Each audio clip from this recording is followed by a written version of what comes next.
네, 문재인 대통령이 코로나19 위기를 극복하고 글로벌 경제를 선도하기 위한 국가 발전 전략인 한국판 뉴딜 종합계획을 발표했습니다. 그린 뉴딜과 디지털 뉴딜을 핵심으로 2025년까지 160조 원을 투자해 일자리 190만 개를 만든다는 프로젝트인데요.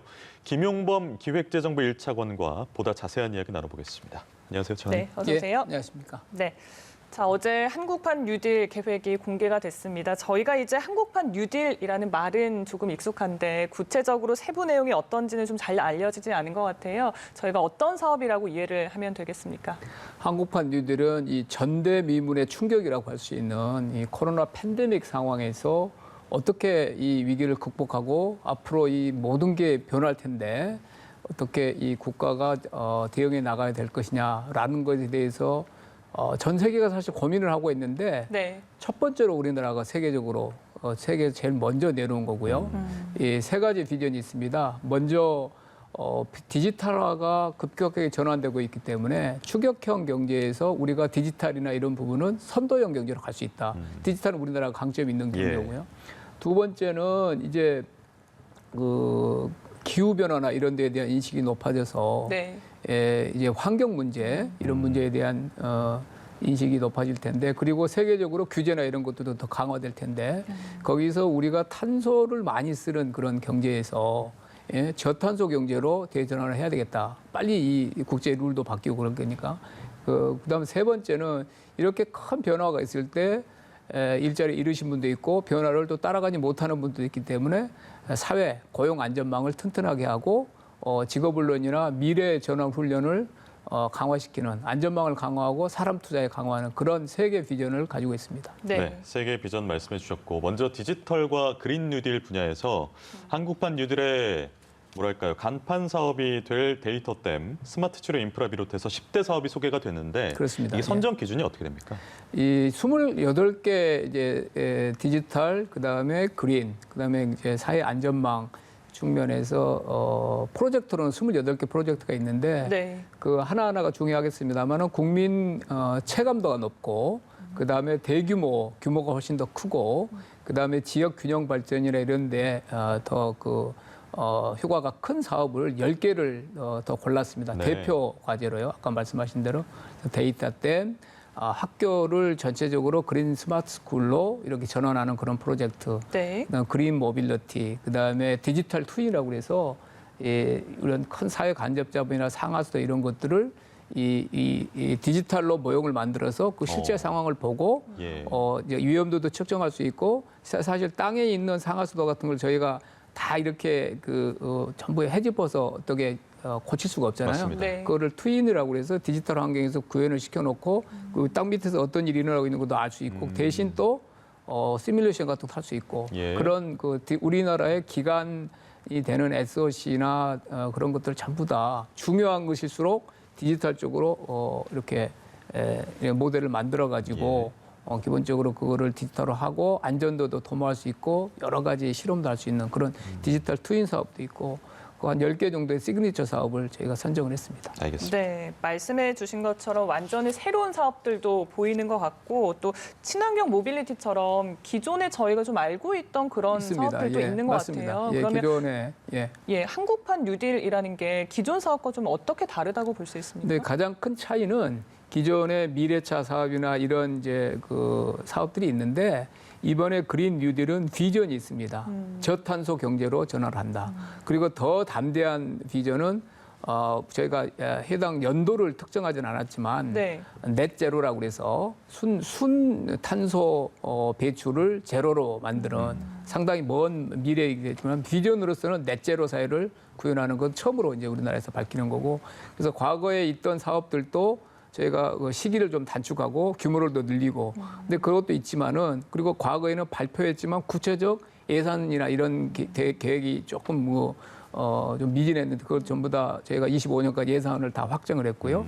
시기도 단축하고 아까 말한 저탄소 사회라는 비전 아래에서 종합적인 계획을 가지고 그 그린 뉴딜 사업들을 더 이렇게 앞당기고 대규모로 하고 그런 구체성을 더 갖추게 됐다는 큰 차이가 있습니다. 예, 지금 화면에 정의선 현대차 부회장의 어제 발표 모습도 보이고 있는데 네. 사업이 상당히 방대하기 때문에 투자 규모도 클 것 같고 어느 정도로 좀 예상하시고 그 효과는 어느 정도로 또 그래서 이제 25년까지 저희가 160조를 투입을 하고 국고를 한 110조 투입하고 지방비도 있고 민간도 있고 그렇게 해서 한 160조가 되고요. 예. 일자리는 한 190만 개로 생각을 하고 있습니다. 근데 그거는 직접 정부가 투입하는 국고, 그다음에 지방, 그다음 민자 한 160조지 사실은 이제 거기서부터 파생되는 민간에서 이제 따라오는 이게 이제 붐업이 될 거 아닙니까? 예. 이쪽에 디지털도 그렇지만 이제 특히 그린 쪽에서 굉장히 큰 새로운 신재생 에너지나 녹색 금융이나 많은 산업들이 이제 일어날 텐데 거기에 따른 민간 쪽의 일자리나 투자는 저희가 포함하지 않은 거기 때문에 직접적인 걸로 저희 이제 160조, 190만 개 그랬는데 그보다는 사실 어쩌면 더 큰 민간 쪽에 이제 투자와 그다음 일자리 창출이 많이 생길 걸로 봅니다. 네, 더 큰 파급 효과까지 좀 예상을 하고 계신 것 같고요. 비대면 의료 확산과 관련해서는 일반 국민들은 좀 공감을 하시고 필요성이 크다라고 하시지만 사실 의료계에서는 만약에 의료 사고가 발생하면 책임 소재가 불분명하다라고 하면서 좀 반대를 하고 있습니다. 그런데 이런 반대 의견을 극복할 수 있는 어떤 전략도 필요하지 않겠습니까? 그러니까 이번에는 지금 감염병 사태 때문에 의사를 위해서도 비대면이 어쩌면 불가피하고 네. 지금 2월 24일부터 한 45만 건 정도의 시범으로 지금 이루어지고 있는데 예. 별다른 오진 같은 건 없습니다. 다만 이제 말씀하신 대로 지금보다 더 이렇게 체계적으로 제도적으로 이루어지려면 환자 보호, 그다음에 책임 소재, 그다음에 상급 병원으로 너무 쏠리지 않겠느냐. 그다음에 수가 같은 그런 문제들이 전부 다 가이드라인부터 시작해서 그런 일종의 생길 수 있는 부작용 방지 장치가 체계적으로 다 검토가 돼야 됩니다. 그래서 복지부가 그 작업을 하고 있고요. 네. 그런 부작용 없이 그런 방안이 만들어낸 될 걸 보고 여러 번 강조했지만 우리나라는 비대면 쪽을 잘 할 수 있는 여건이 갖춰져 있는 사회입니다. 예. IT도 발달돼 있고 의료 인력도 또 뛰어나고 네. 바이오나 이런 그 비대면 쪽으로 활용할 수 있는 그런 산업도 발달돼 있어서 저희는 아까 말한 그런 기준이나 가이드라인 그런 장치들이 마련되면 걱정하실 일 없이 충분히 의사와 환자가 다 동의하는 그런 비대면 모델이 만들어질 걸로 봅니다. 네. 알겠습니다. 또 하나 여쭤봐야 할 것이 전국민 고용부업 확대 사업. 이 부분 분명히 필요한 부분이지만 당장은 돈이 많이 들어가기 때문에 이 부분에 대한 의구심 가지시는 분들도 계실 것 같습니다. 그래서 이제 어려운 부분이 특수 형태 고용 근로자 같은 네. 분야, 사업자 성격도 가지고 있고 약간의 근로자나 전속성도 가지고 있는 분들이 지금 1차적으로 확대를 되고 있고요. 근데 그 다음에 이제 제일 어려운 분이 자영업자인데 자영업자는 한 1%밖에 지금 임의 가입이 안 돼 있는데요. 그렇습니다. 자영업자는 본인 스스로가 사업자, 그러니까 이제 보통 근로자는 본인 부담금과 회사가 내주는 게 있는데 자영업자는 사실은 2배를 내야 되는 그런 혼자 다 내야 되니까요. 혼자 다 내야 되기 예. 때문에 그리고 그대로 하면은 이제 가입할 유인이 별로 없고 근데 사실 이번에도 보면 자영업자들이 많은 피해를 입었고 네. 이 보호망 안으로 자영업자들이 들어오셔야 된다는 건 명백하고 그래서 어떻게 자영업자의 소득을 정확하게 파악을 하고 적정한 부담금과 그 혜택을 근로자나 이런 분들과 이렇게 좀 차이가 나게 특성에 맞는 모델을 만드느냐가 사실 핵심이고 이 로드맵을 지금 고용부 중심으로 만들려고 지금 논의를 하고 있습니다. 네. 그리고 이 부분 또 계속 말씀을 좀 나누는 것 같은데 비대면 산업이 더 커지면 사실 또 여기서 소외되는 분들이 예, 계세요. 예. 이 부분에 대한 어떤 대책도 있으신지요? 예, 그렇습니다. 이제 나이 드신 분들, 장애인도 그렇고 지역에 좀 이렇게 와이파이나 이런 데 접근망에서 좀 벗어나 있는 지역을 위해서 디지털 포용, 디지털 격차 줄이기 위해서 그쪽 전 국민들 고령자나 이런 분들에게 디지털 교육을 시킬 수 있는 그런 프로그램도 있고요. 그다음에 그 센터나 주민센터 같은 데서 디지털 교육을 시키는 것도 있고 사실 이제 이런 그 젊은 사람이라 하더라도 디지털 변화에 얼마나 많이 준비되어 있느냐 사람마다 차이가 있기 때문에 전 네. 국민들을 사실을 저희가 K 디지털 스킬 그렇게 해서 크레딧을 교육받을 수 있는 기본적으로 이런 디지털 교육이나 소프트웨어나 이런 교육을 받을 수 있는 조그마한 그 크레딧을 주는 그런 프로그램들을 저희가 도입을 해서 시행하려고 합니다.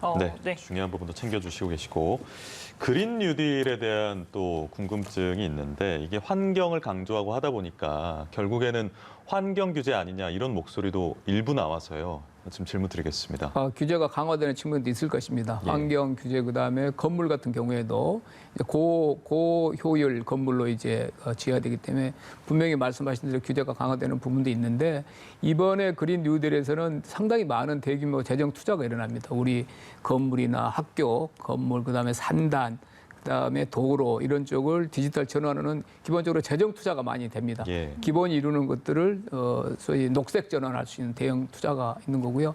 다른 면에서는 신재생 에너지 같은 경우에는 신재생 에너지를 발전을 하는 쪽과 신재생 에너지를 구입하는 쪽이 직접 구매가 가능할수록 규제를 완화하는 것도 있습니다. 네. 이게 그 한전을 통하지 않고 직접 구매할 수 예. 있도록 그런 규제를 완화하는 그런 그쪽에서 신재생 에너지가 더 에너지 산업이 커지는 부분도 있고 그래서요 규제가 강화되는 부분도 분명히 있지만 네. 재정을 투입해서 대규모로 녹색 전환을 하고 규제 완화되는 새로운 녹색 산업도 많이 생길 수 있다 이렇게 예. 말할 수 있겠습니다. 네.